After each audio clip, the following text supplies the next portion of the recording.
ఒకానొక మ్యాగజైన్లో ఒక విషయం వచ్చింది.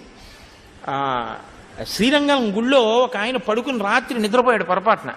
నిద్రపోతే తెల్లవారుజామున చీకట్లో పూజ చేయడానికి వస్తాట విభీషణుడు. వాళ్ళు అక్కడ ఉన్నటువంటివి కొన్ని పువ్వులు అవి పట్టుకెళ్లడంలో ఈ వీణ్ణి కూడా బుట్టలో వేసి పట్టుకుపోయారు. అంటే వాళ్ళ పర్వతాకారముల ముందు ఈయన చిన్న కీటకం పట్టుకెళ్ళిపోతే ఆయన్ని కాంచనలంకకు పట్టుకుపోయారు. పూజామందిరంలో పెట్టారు ఆ బుట్ట. విభీషణుడు రామపాదాలని అర్చన చేస్తున్నాడు.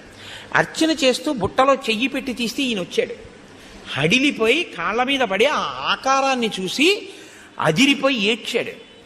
పొరపాటున వచ్చావు కాబట్టి నిన్ను విడిచిపెడుతున్నానని మళ్ళీ రాక్షసులకిచ్చి శ్రీరంగంలో దింపేశారని అతను తన అనుభవాన్ని వివరించినటువంటి గాథ పడిందోసారి ఒక మ్యాగజైన్లో.